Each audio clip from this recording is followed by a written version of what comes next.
All right, let's do a quick video on how to remove a CRF70 front fork legs so that you can rebuild them.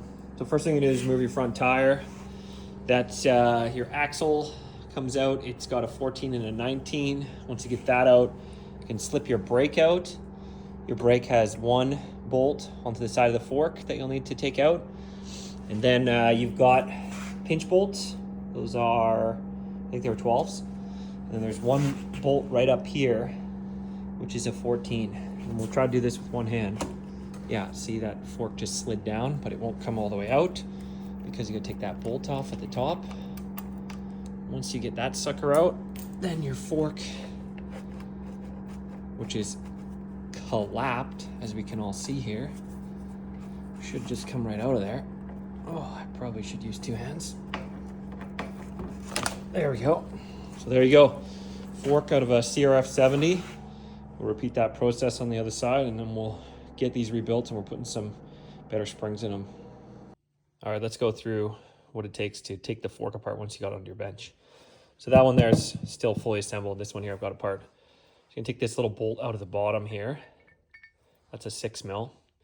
That's gonna allow you to drain the fluid. The fluid that came out of this one was absolutely garbage. Once you've got that out, up here you're gonna have two seals, well, two different seals. This is your dust seal. That you can usually pop out with a screwdriver. And then this is your actual fork seal here, which obviously I recommend taking it out. I used a slide hammer. You can actually hook behind the seal on that. And then on the top here, this is a 22, I think 22 mil. That comes out, and then your spring should have the tighter end at the bottom. And then this guy here is in there like that, and that bolt actually threads into the bottom of that once you put it back together. And you'll have the dip in the shaft there. So there's all your parts. I'm going to get these cleaned up, get the new springs and seals and parts, and start putting this back together.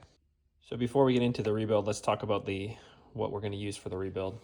So I ordered all these parts from BBR, no affiliation, did not get these parts for free, paid full price. They have on their website the dust seal and fork seal kit. This is actually from All Balls, and that's got the seals we need for the forks, and then upgraded springs. So you can see this spring here is actually more tightly coiled the whole way. So that'll be the fork springs we're going to use. And then of course you're going to need some fork oil. And what I don't have, which I'm going to need, is a measuring device so you can measure the exact amount of fork oil.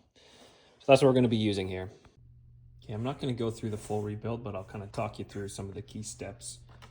First thing you're going to do is take your new seal, put some grease on the outside, and then you're going to slip that in there. And you're going to go down until the clip, that little clip, can be put in place. And you can use a socket to pound that in. I was using this socket here, which is a 1/16 upside down like that. Pound that in. So once you got your seal in, then you're going to need to put your tube in. But before your tube, you're going to slip this guy in, and you'll notice that's got the threads at the bottom. So this guy is going to go down into the fork tube. Now you might need to use your spring, your new spring, to push it in. And you're going to want to get that guy sitting in there so you can see the bottom of this, the threads. Once that's in there, you can take your fork tube, and your fork tube has a little indent. The indent obviously goes down. You slip that whole thing in, and once that whole thing's in, you're going to be looking through the end here, and you're going to be lining up that through the end here so you can put your bolt in. Now if it's not lining up, what you might have to do is stick like a Phillips screwdriver in there, and you can kind of point this end so it comes through this spot.